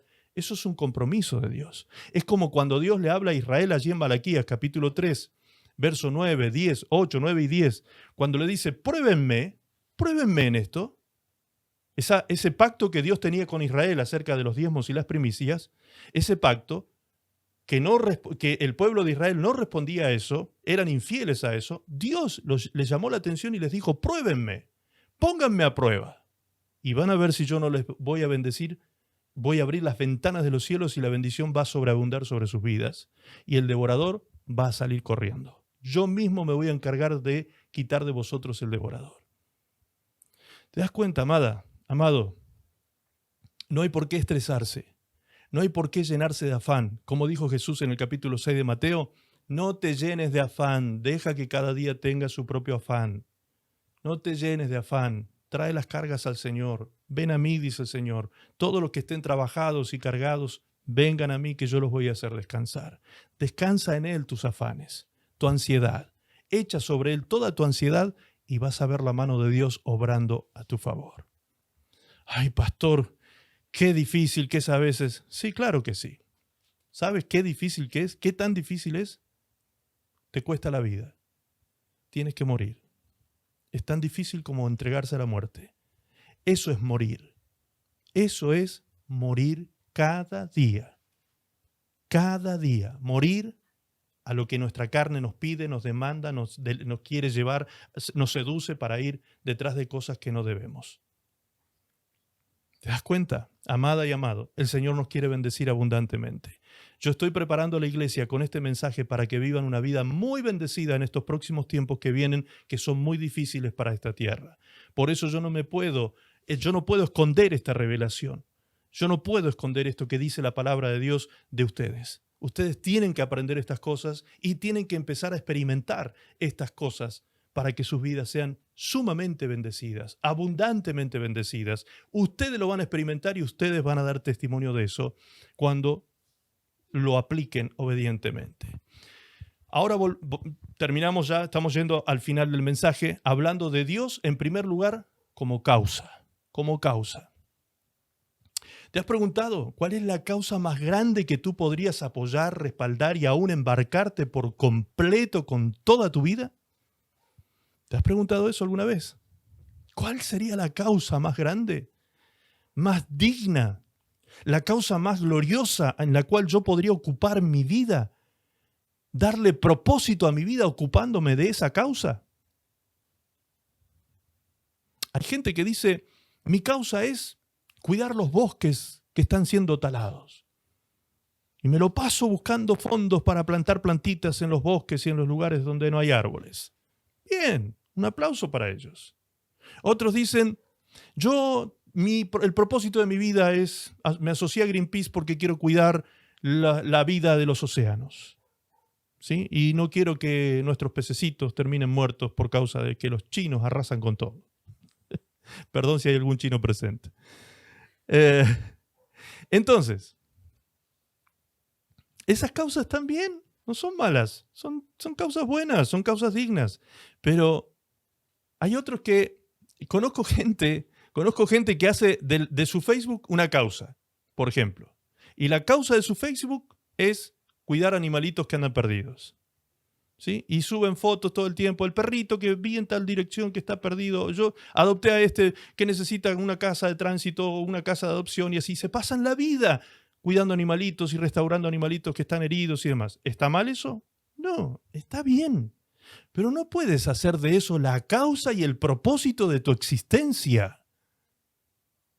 No es el fin último. Cuidar un animalito, plantar un arbolito, cuidar a los pececitos. Eso está bien. La causa última de la vida es glorificar a Dios, es poner a Dios en primer lugar y darle gloria a Dios con nuestros actos y conductas y haciendo su voluntad. Haciendo de Dios nuestra causa y de su causa nuestra causa. La causa de Dios es la más grande que nosotros podríamos llevar a cabo en nuestra vida. ¿Qué dijo Jesús respecto a la causa? Marcos 10, 29 y 30. Respondió Jesús y dijo: de cierto os digo que no hay ninguno que haya dejado casa, o hermanos o hermanas, o padre o madre, o mujer o hijos, o tierras, por causa de mí y del Evangelio. Fíjense lo que dice: por causa de mí y del Evangelio, que no reciba 100 veces más, ahora en este tiempo, casas, hermanos, hermanas, madres, hijos y tierras, con persecuciones, y en el siglo venidero, la vida eterna. ¡Wow! Esta es la promesa del Señor en cuanto a su causa. El Señor nos dice a nosotros que podemos abrazar su causa y la causa del Evangelio. ¿Y cuál es la causa de Cristo y la causa del Evangelio? Salvar a la humanidad. Salvarla de la condenación eterna. Cristo dio su vida para que eso fuera posible y nos envió a todos nosotros, sus discípulos, a comunicarlo a todas las naciones. Esa es la causa más grande, más sublime, el propósito más noble. Esa es la causa de las causas. No hay propósito más grande que ese en la vida de un hijo de Dios. Si quieres cuidar animalitos, cuida animalitos. ¿Quieres criar pececitos y cuidar arbolitos? Cuídalos, no hay problema. Pero no descuides el mayor propósito de tu vida, que es representar a Cristo en esta tierra. Ser un Cristo, un pequeño Cristo, por eso se nos llama cristianos. Somos pequeños Cristos caminando por esta tierra, entendiendo que Cristo es ungido. Nosotros somos ungidos de Dios. Tenemos la unción del Espíritu Santo en nuestras vidas para ser un representante y embajador de Dios en esta tierra. Tú lo eres. ¿Y qué dice el Señor? Esto se multiplicará. 100 veces más vas a recibir. Ya sé lo que están pensando algunos. Esto se ha utilizado mucho para hablar de la famosa teología de la prosperidad. ¿Sí? Se ha utilizado mucho ese texto y se lo ha manipulado a ese texto para hablar de la teología de la prosperidad. De que si tú dejas uno, Dios te dará 100. De que si tú dejas una casa, Dios te devolverá 100 casas. Ese tipo de enseñanzas lamentables dan vuelta por el mundo cristiano en toda la tierra. Jesús dijo que nadie que renunciara a todo esto por causa de él y del Evangelio quedaría sin recompensa de recibir multiplicado por 100 todo lo que dejara. Eso dijo Jesús. ¿Y a qué se refirió específicamente? Miren, leamos este comentario, por favor, que me pareció muy apropiado. Lo voy a leer directamente del PowerPoint. Dice el texto de esta manera: aquello fue un hecho repetido en las vidas de muchos de los primeros cristianos. Dice: la conversión al cristianismo de un hombre le podía suponer la pérdida de hogar y amigos y parientes. Pero su entrada en la iglesia cristiana le introducía en una familia mucho más amplia y numerosa, unida por lazos espirituales de hermandad. Lo vemos hecho realidad en la vida de Pablo. Sin duda, cuando Pablo se hizo cristiano, le cerraron en la cara las puertas de su propia casa y su familia lo proscribió. Pero igualmente, sin duda, hubo ciudad tras ciudad, pueblo tras pueblo, aldea tras aldea en Europa y en Asia Menor, donde él podía encontrar un lugar donde se le esperaba, una familia en Cristo que le recibiera. Podemos ver claramente que el texto usa términos familiares. Fíjense lo que usa el texto, términos familiares. Más nuevas tierras, dice el texto, y nuevas casas. Pero no lo dice en concepto de propiedad, sino sigue dentro del mismo espíritu del texto hablando de la familia.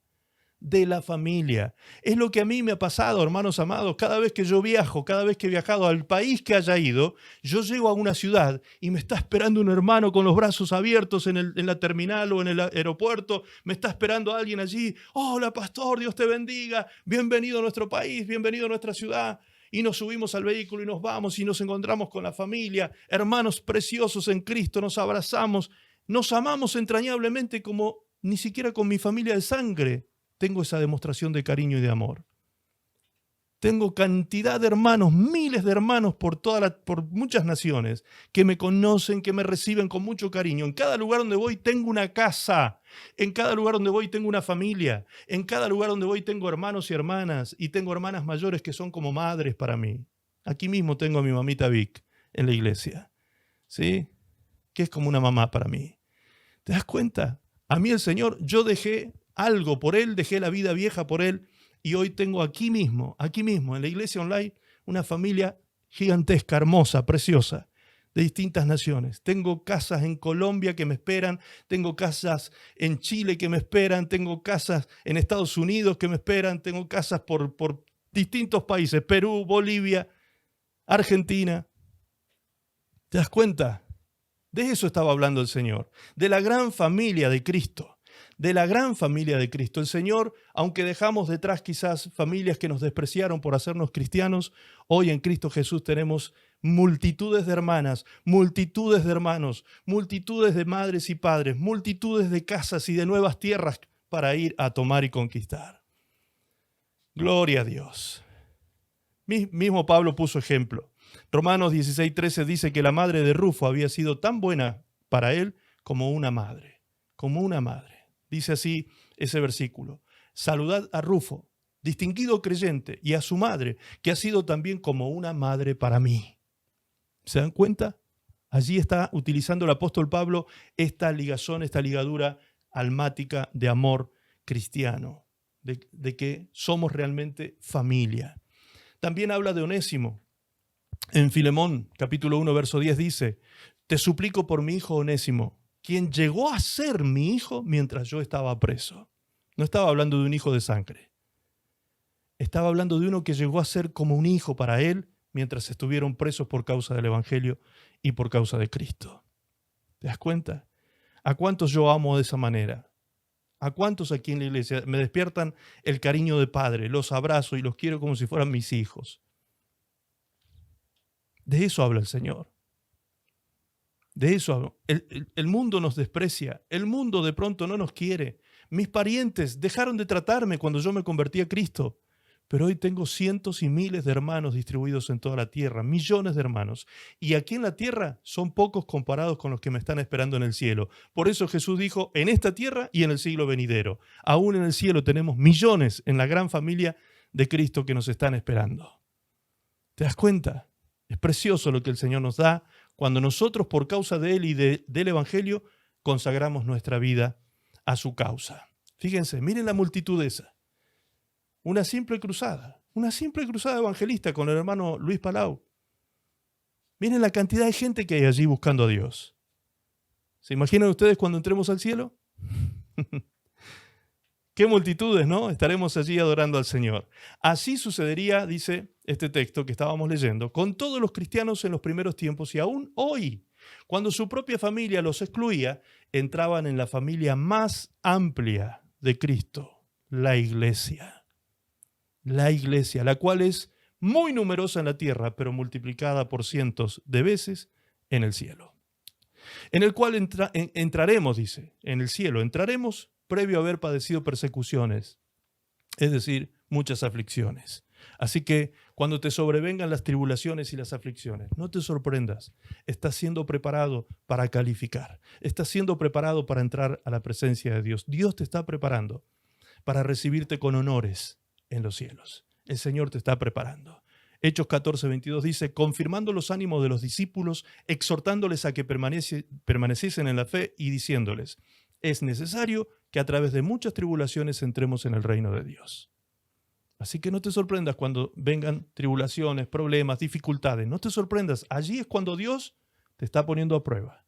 Allí es cuando tú entrarás en el autoconocimiento, a ver si habrás de obedecer o no a Dios en medio de las tribulaciones. La causa más grande está representada en 3 verbos. Presta atención, por favor.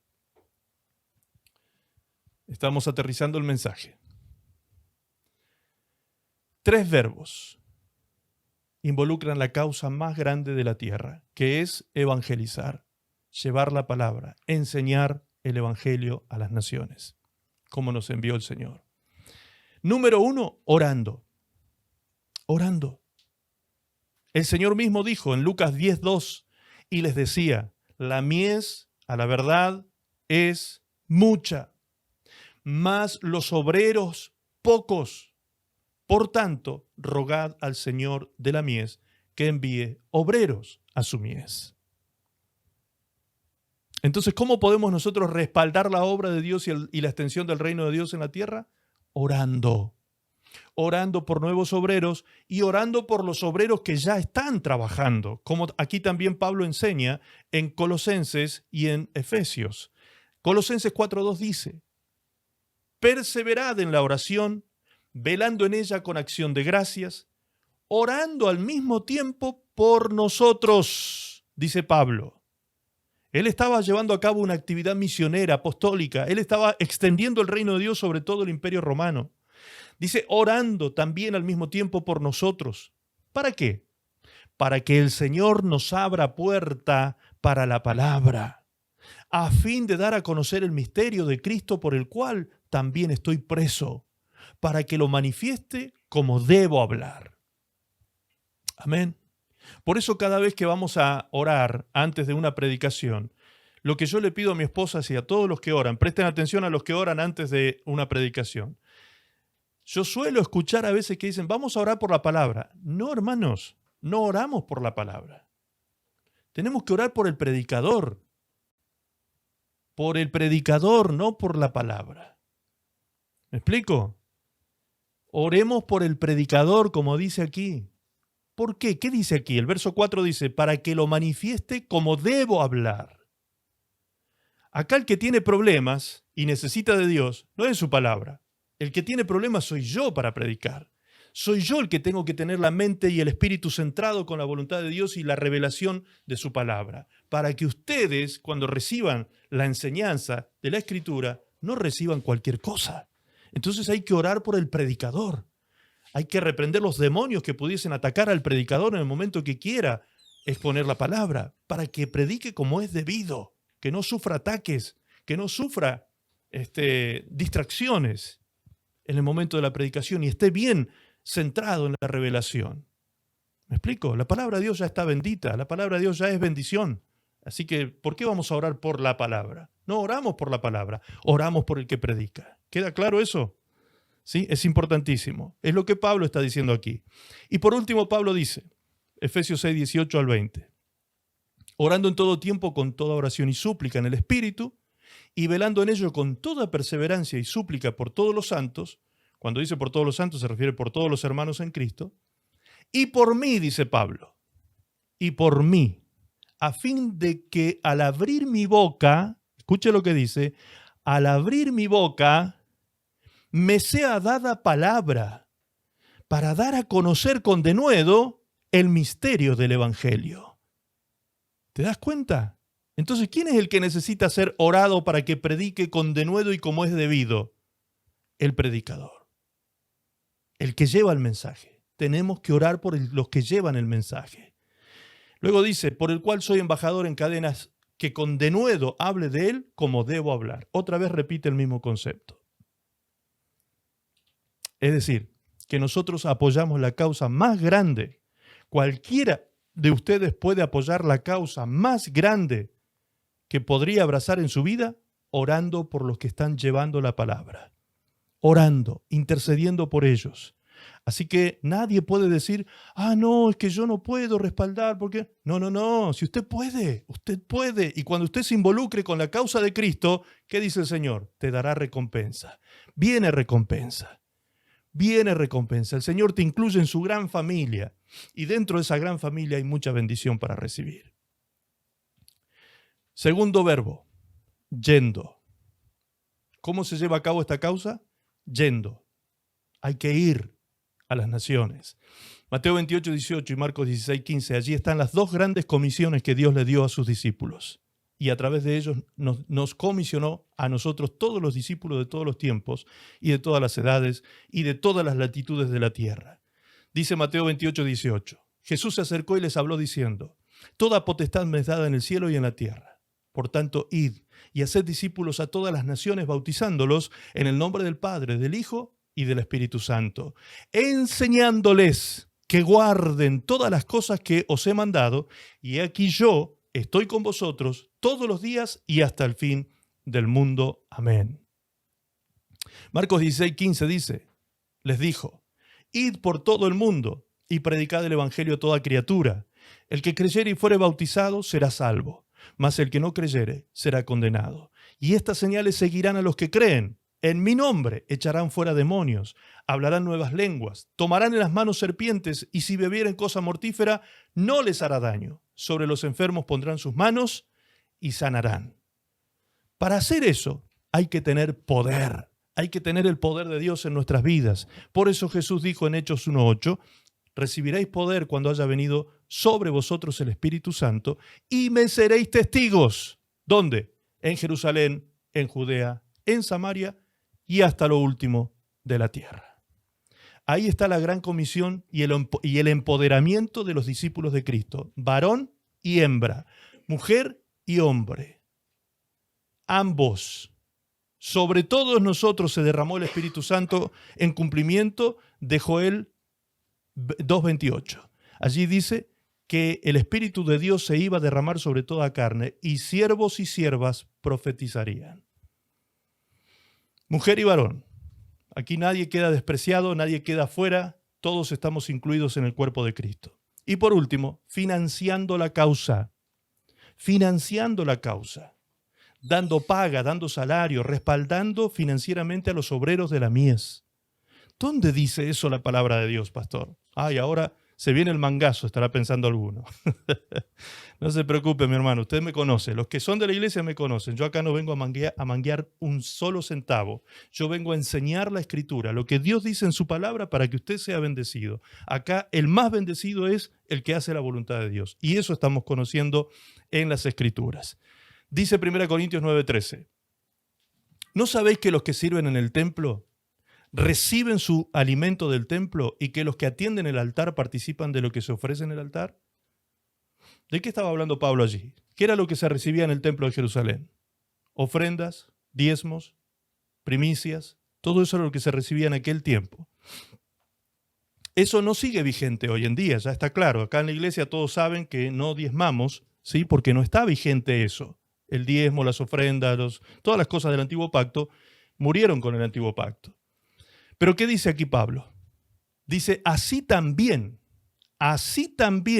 es decir, así como aquellos vivían de lo que recibían por su trabajo en el templo, así también el Señor ha ordenado que quienes predican el Evangelio vivan de este ministerio. La palabra ministerio significa servicio, es decir, vivan de este servicio, vivan de este ministerio. Y en otras versiones bíblicas dice, vivan de este trabajo. ¿Sí? Es decir, que nosotros cuando apoyamos a un obrero, cuando apoyamos a un misionero, cuando apoyamos a un pastor, cuando apoyamos a un evangelista, cuando apoyamos a alguien que enseña la palabra, estamos apoyando la gran causa de la predicación y la enseñanza del evangelio en las naciones. ¿Me explico?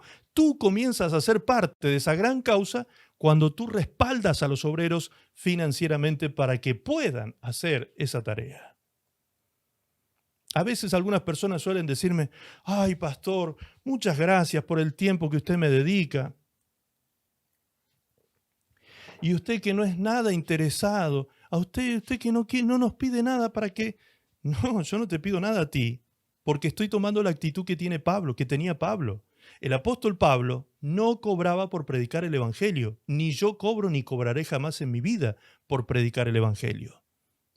Eso sería una herejía, hacer semejante cosa. Pero cuando una iglesia madura, cuando una iglesia tiene revelación de estas cosas, sostiene al pastor para que el pastor haga eso con aquellos que todavía no lo entienden. ¿Me explico? Por eso es que uno puede darle tiempo y vida a mucha gente y no estar reclamándoles nada, porque hay otros hermanos maduros que se han dado cuenta de la importancia de sostener la obra del Señor y al obrero que lleva adelante esa obra. ¿Se dan cuenta? Así de sencillo. Y eso es participar de la causa de Cristo y del Evangelio.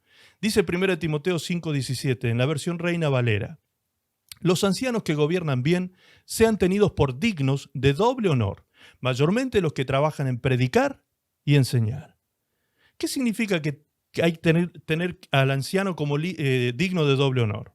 Anciano no lo dice por las canas, lo dice porque es una persona madura en el conocimiento del Señor. ¿Qué significa eso? La traducción del lenguaje actual lo dice lisa y llanamente, con meridiana claridad. Dice así: los líderes de la iglesia que hacen bien su trabajo merecen que se les pague el doble, especialmente los que anuncian y enseñan la buena noticia. ¿Te das cuenta? Eso lo enseña Dios en su palabra. ¿Quieres poner a Dios en primer lugar? Oye y aplica, y vas a ver la bendición de Dios en tu vida. Eso no es una demanda mía, esto es entregarte la revelación de la palabra, porque muchos de ustedes no sabían esto y se están privando de bendiciones financieras y materiales porque Dios promete eso. Aquel que se mete en su causa, que se compromete con su causa, Dios lo respalda a él. Dios te pone a ti en primer lugar cuando tú lo pones a Él en primer lugar. El resultado de poner a Dios primero, siempre Dios primero en esta escala de valores, en la causa y en el propósito de nuestras vidas. Dice, fíjense lo que pasó aquí. Esta iglesia era pobre. Esta iglesia de Macedonia era muy pobre, muy pobre. Pero esta iglesia entró en la causa. Decidió respaldar a Pablo y decidió enviar ofrendas a los pobres que habían en Jerusalén por medio de Pablo, siendo ellos muy pobres. Aquí vemos los resultados. 2 Corintios 8:1 dice: hermanos míos, queremos contarles cómo Dios ha mostrado su amor y su bondad a las iglesias de la región de Macedonia.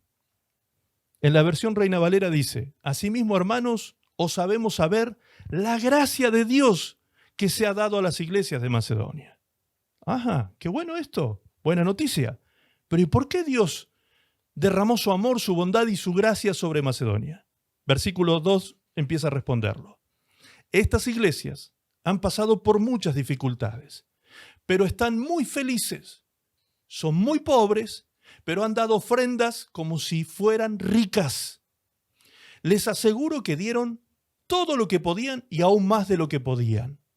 No lo hicieron por obligación. Escuche bien, por favor. Se le tiene que revelar completo este principio, si no, no sirve. Usted no tiene que hacer las cosas por obligación. No es por obligación. Sino, dice aquí, porque quisieron hacerlo. Es decir, Dios bendice al que tiene la iniciativa de ser generoso. Y ya lo vamos a ver más adelante. Dice el verso 4. Y hasta nos rogaron.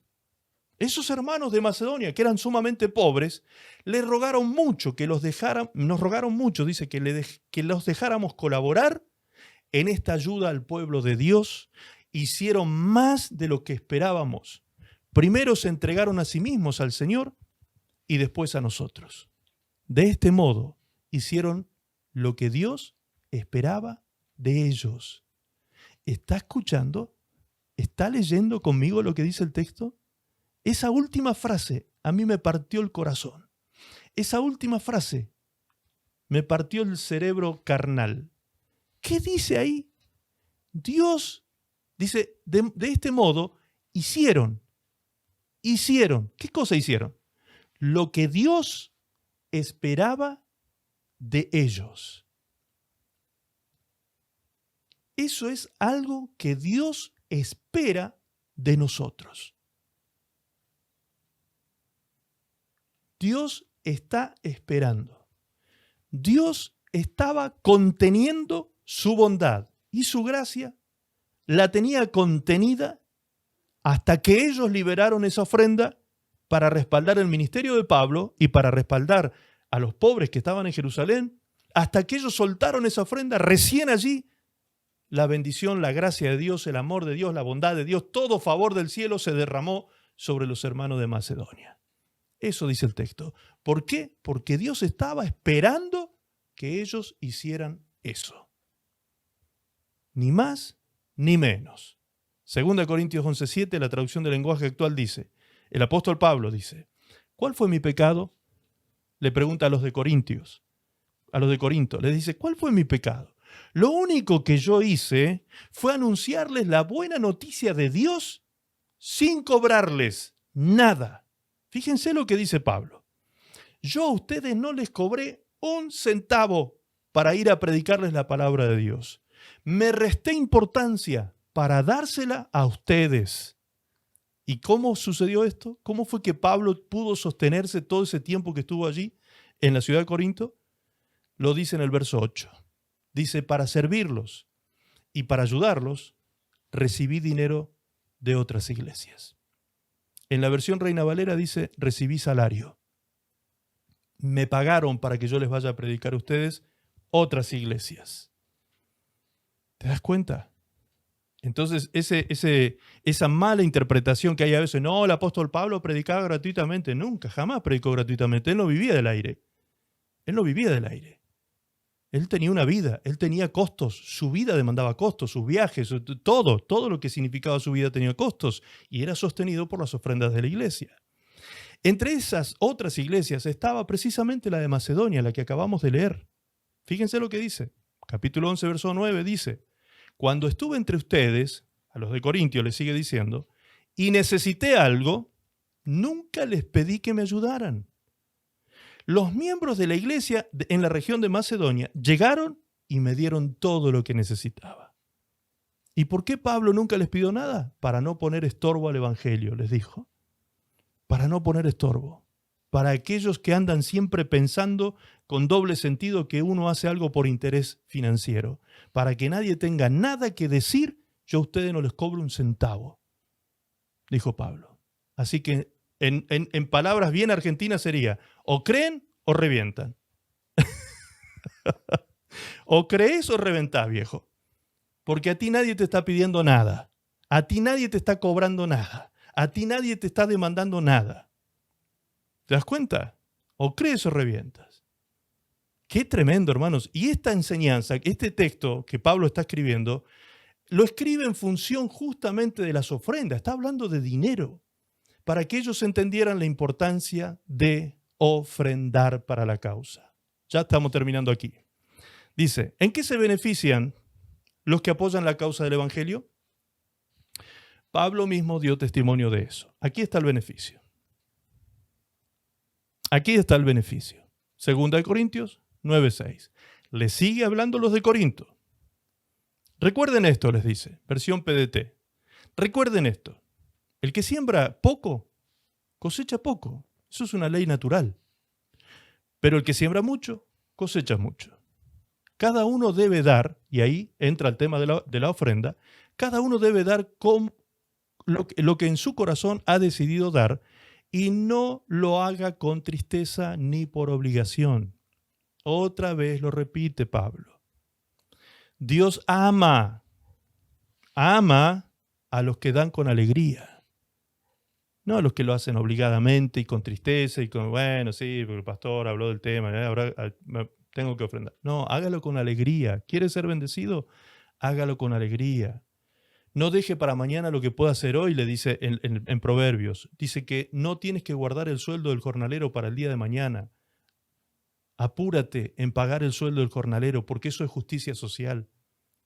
¿Cuánta gente deja al obrero de Dios para lo último? A ver, primero me pago los placeres, me pago las vacaciones, me pago esto, me pago aquello, me pago la cuota del auto, me pago la casa, la comida, las mejores comidas. Después, quedó algo. Bueno, vamos a mandar una ofrendita al pastor. ¿Tú crees que eso es poner en primer lugar la causa y poner en primer lugar a Dios? Claro que no. Si a alguno le ofende esta palabra, quiero que sepa que yo se la predico con mucho amor para que usted sea bendecido. No le estoy cobrando nada a nadie. Repito, yo no le estoy cobrando nada a nadie. Repito, esto es para que usted aprenda a ser bendecido financieramente en tiempos de crisis y en tiempos difíciles.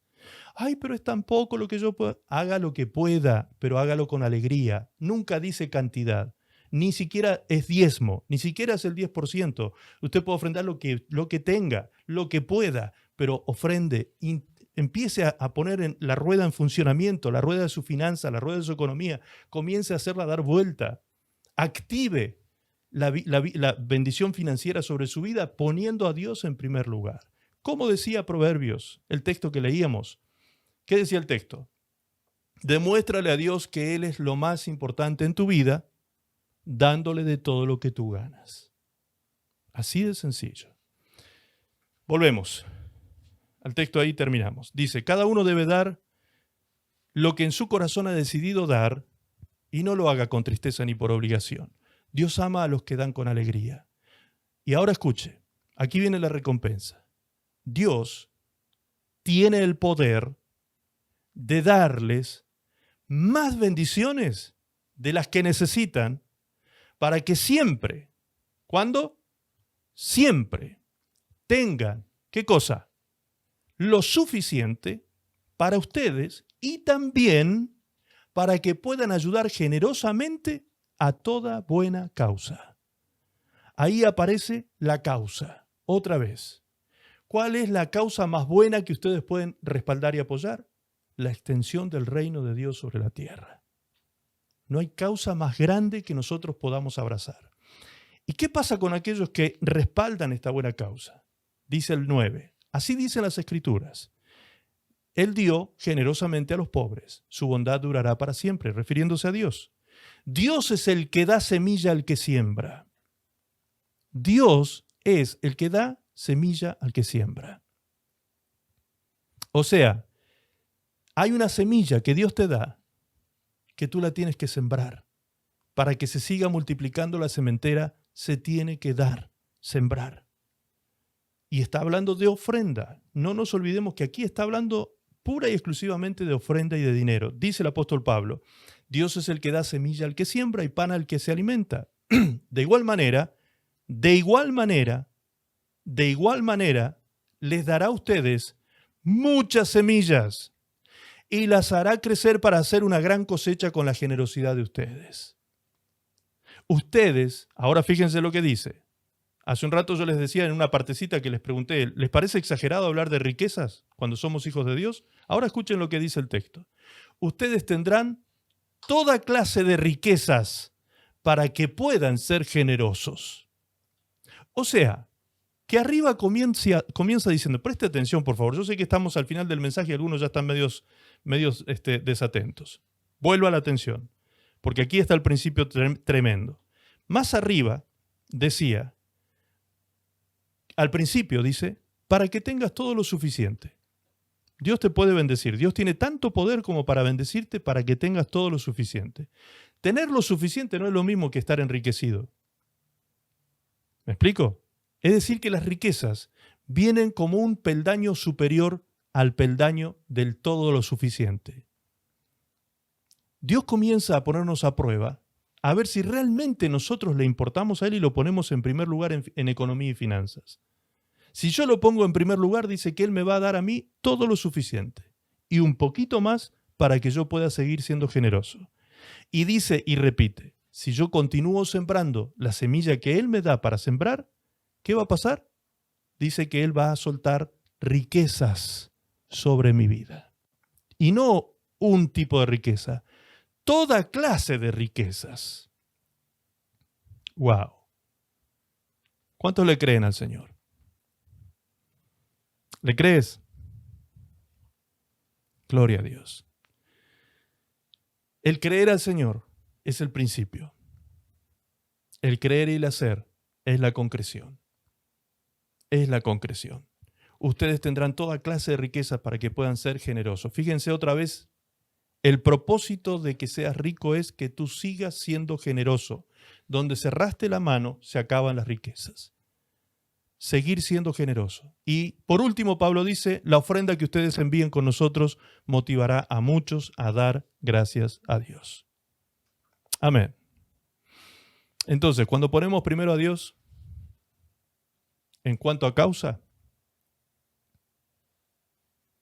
cuando ponemos primero a Dios en cuanto a causa, Él nos pone primero a nosotros en toda bendición. Eso enseña el texto. Jesús dijo que Dios acomoda. Fíjense esto qué tremendo. Dios acomoda a los últimos primero y a los primeros últimos. Y cuando Jesús dijo eso, lo dijo después de esos textos que prometía que recibiremos 100 veces más.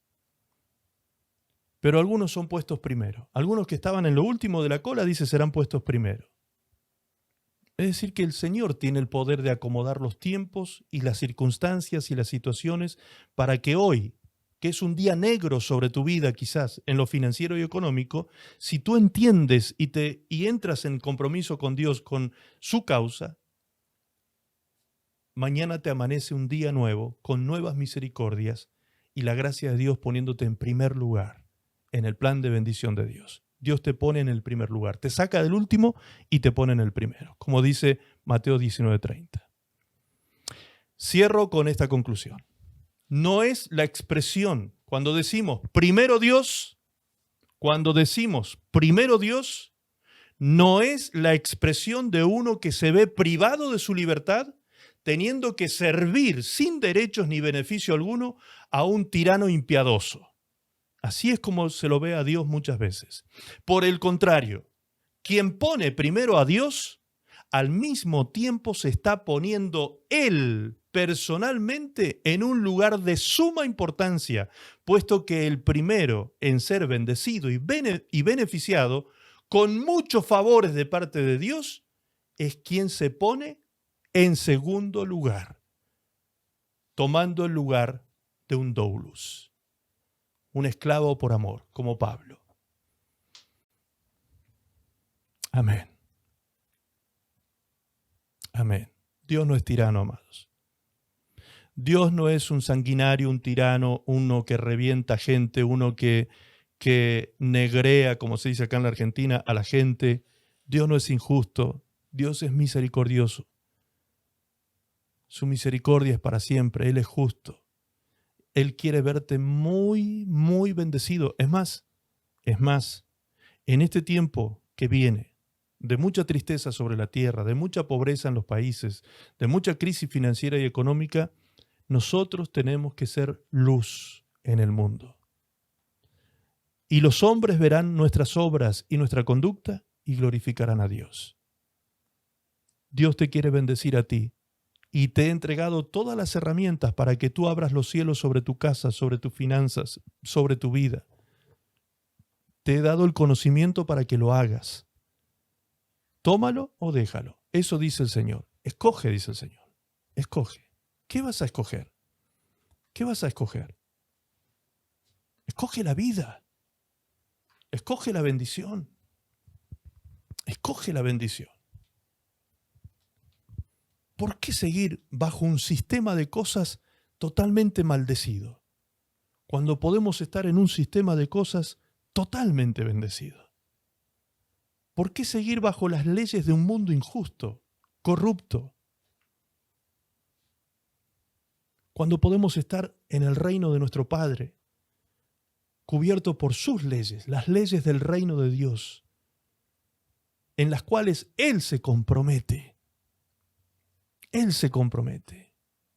para hacer de nosotros cabeza y no cola, para estar encima de las circunstancias y no debajo, para que gobiernes y no seas humillado por las circunstancias de la vida? Él quiere eso para sus hijos. Él no es un tirano, no es impiadoso, está lleno de amor y misericordia. Y hoy te ha entregado todas las llaves. Todas las llaves.